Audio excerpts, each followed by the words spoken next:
What is going on, you guys?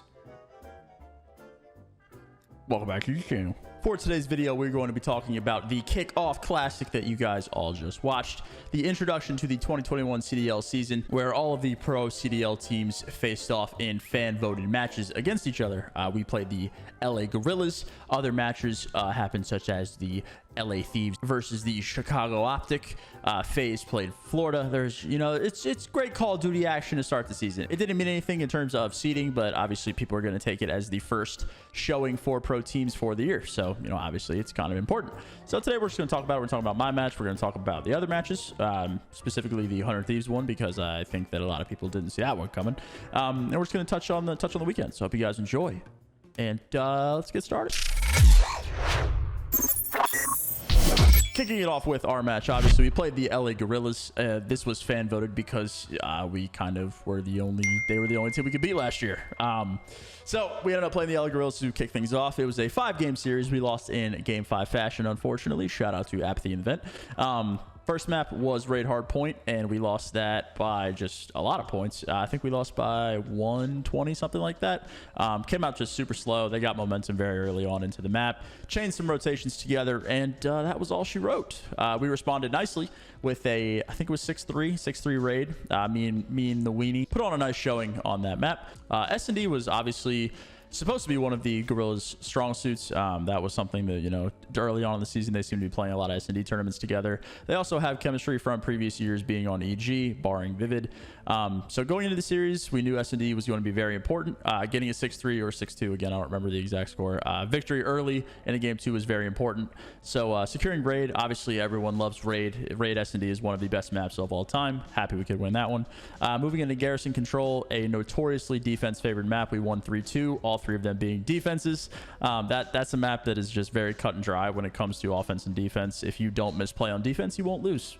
There's very few outplay moments possible for offensive, so just close that one out. 3 defenses, nothing too crazy there. Moving into a Moscow Hardpoint, we lost a heartbreaker. I think we lost by 15 or so, 10 points, somewhere in that range. I thought we were going to actually win the game. We were about to break P3 Hill. They ended on P3 Hill. We got a couple of kills right before the hill popped. I thought we were going to be able to block in time. Pierce and I pushed through street. We got 3 kills, actually. One of them spawned out. The other 2 actually spawned behind the hill before we could get to it quickly enough, and they just held the push. So lost a game 4, so we have lost 2 hard points at this point. Unfortunate, but we knew hardpoint was our weakest mode going into playing the Gorillas, so it wasn't too surprising. Keeping the second one close was very, very nice. The first one, like I said, we really just didn't come out too hot, and chaining momentum on Raid is pretty easy to do. So like I said, we got smoked on Raid. Garrison, we lost by under 20 points. And then last map, Garrison S&D, which is just one of the most boring maps I think I have ever played. I think App got like 10 kills in the vent, and we knew he was there the entire time. For those of you guys tweeting me that he's in the vent and we didn't know, we knew he was in there. I promise we knew he was in there. It was just that map is just so hit or miss with offense. It's very similar to Garrison Control as well. It's just so cut and dry. Like the possibilities for playmaking on offense is just non-existent. Like we watched we lost the map, and I was thinking back in my head, like maybe we just weren't that good at it, which obviously we weren't, or we would have won. But I watched Atlanta and Florida play the map, 2 very good S&D teams, and it played out the exact same way, like the same setups, the same everything, and I'm just like, that offenses on this map just really feel bad. I think in our series and like overall for Garrison S&D, I think like offense won 2 rounds on the day or something like that, not including our match as well. So that map just, it doesn't feel too great without smokes and snipers. So we lost that map, I think like 6-2. I think I went like 2-9. Shout out me. It was a great performance out of the kid. So we lost in game 5 to the Gorillas, losing 2 hard points, like I said. It wasn't expected, but I knew that hardpoint was going to be our weaker mode. So being able to just focus on that is very, very nice. Our S&D feels really good, barring that Garrison. Like I said, it's just not a good time to play that map at all. I just don't like it. Talking about some of the rest of the matches, London played Paris, the Battle of the Europeans. Paris actually won that series. That was it was actually a pretty good series to watch. I was very surprised. Toronto and Minnesota, another absolute banger series. There was actually some very good series. The most anticipated one of the weekend, though, was the one that was the most boring to watch. If you're not an OpTic fan, or I mean, even if you are, it was kind of a boring series, if I'm being honest with you. If you guys didn't watch it, or if you haven't gotten the chance, I'm just going to spoil it. OpTic won 3-0 in about 15 minutes. It was really unexpected because playing 100 Thieves and playing OpTic, their skill levels seemed to be close. Whatever it was, OpTic just came out swinging. I think that obviously 100 Thieves and OpTic have a rivalry going into it that your boy may or may not have started. So that was definitely, by bar none, the most important, most pivotal series of the weekend. It was the last series of the weekend. It was the one that everyone watched. I think it had over 100,000 concurrent viewers. So that was the one that everyone tuned in to watch. And again, it was the most boring series. OpTic won 3-0. None of the maps were close. I think Dashy had an 11 kill streak in the hard point. Envoy started out 11-0 in the control. It was just through and through an OpTic dominant series. And again, I was really shocked by this because based on our scrim results anyway, and I think the fans' perception of where every team was at, they seem to be really close going into it. I don't know if 100 Thieves just started out slow, what it was, but that OpTic just came out swinging, man. It was a very good series if you were an OpTic fan, and a very not fun series if you're a 100 Thieves fan. Which I'm sure they're going to get better. I mean, I'm sure if they replayed that series right now, it wouldn't be a 3-0. It's just one of those things that happens in Call of Duty when you get momentum. So I think that 100 Thieves will definitely improve. OpTic is looking like a absolute threat right now. And then another series that was actually very interesting that I thought would happen, but I wasn't sold, but that was my prediction at the time. It was actually Florida beating FaZe. I thought that this was going to happen for no reason. There was no justification in my head why it was going to happen. I was like, dude, I think Florida's going to win.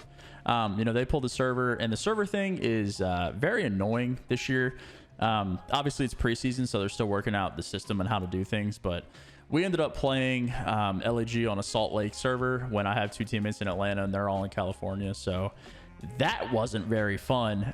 Danny and Pierce are both in Atlanta, so I think they were paying 90 to 100, so not ideal there. And then in the FaZe series, I think Florida has a very, very good online split, whereas all of FaZe is obviously in Atlanta.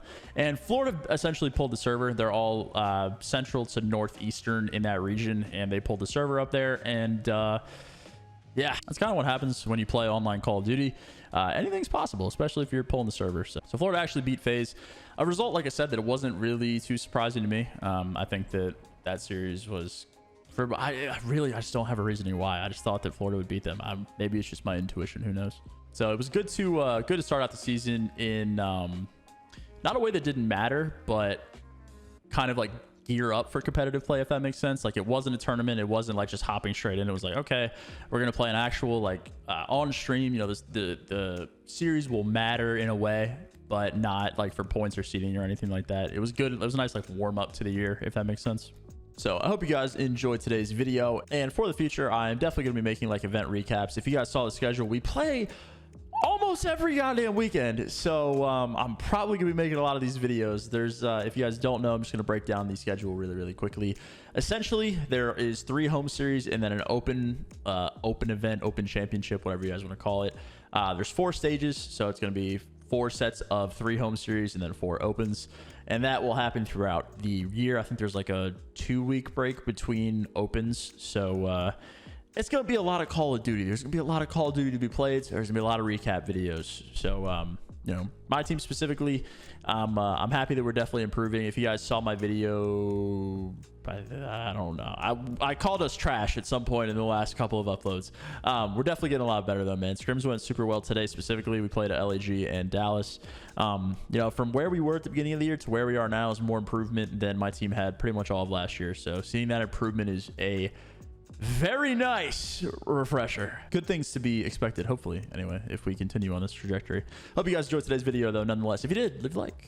And if you're brand new, subscribe. And if you're not brand new and you're forgetting to subscribe and you're sitting here watching my videos because it pops up in your recommended because you watch all my videos without subscribing, you guys could also sub. I would greatly appreciate it. We're on the road to 100K. We're about to hit it. We're at 90, 10,000 more. We're going to get there soon. I get my plaque. We're going to be vibing, guys. So thank you guys again for watching. Have a fantastic rest of your day.